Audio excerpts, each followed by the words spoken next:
پښتون یما د امن طلبدار یم صاحبه پدې کا ګناهګار وم ګناهګار یم صاحبه د شر خونریزي بند کړه وفادار یم صاحبه د سولې او د امن تابعدار یم صاحبه نه زه وطن فروش یم نه هدار تاریخ ګواه دی پښتون د خپل وطن یم وفادار تاریخ ګواه دی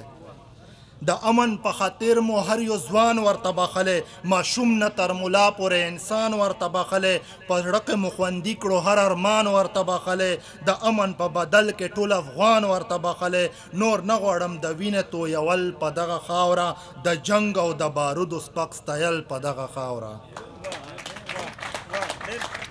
فطرت ته زما وینه کاروبار جوړ شوی دی نظر کې د پښتون ولې هدار جوړ شوی دی پښتون نه د پښتون ته لوی خونخوار جوړ شوی دی پل حق نه ولې ماته نن ازار جوړ شوی دی راویښ شستي واکدار د قانون په نام د امن قتلیږي سر عام ولې پښتون په نام د امن پل حق غواړم د امن په قانون او په آیین کې که فرق وي چرته وښیه پښتون او په آیین کې که نه وي چرته امن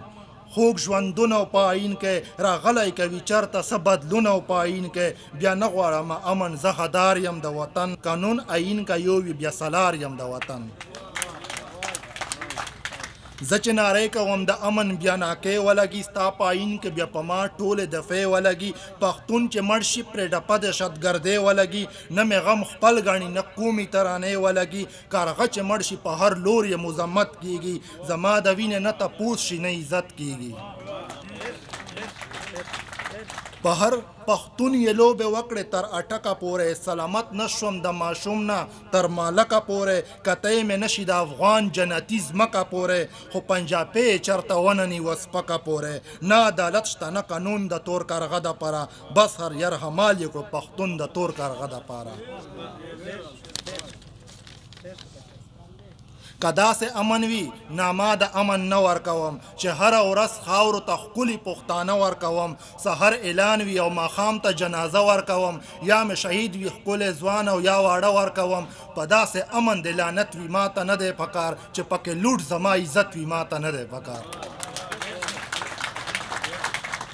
په پردي جنگ کې د کرایې ټوپک چې شته نه واوره فکر په وکړه د پښتون اولس دشمنه واوره ستا په جهاد او په اسلام یې مشکمنه واوره پرېږده نوره د تورمخي دا لمنه واوره په کوم کتاب کې تویوې د مسلمان وینې زه به دوزخ ته که د توی کړې د انسان وینې د پښتنو په وسایل باندې د لوبې نه کړي ستی د قرار شي قبایل باندې د لوبې نه کړي زما بچي په مستقبل باندې د لوبې نه کړي زمونږ په منځ کې مسایل باندې د لوبې نه کړي ګرانه به شي ورته وژنه د پښتون واوره چې عدالت شي د انصاف او د قانون واوره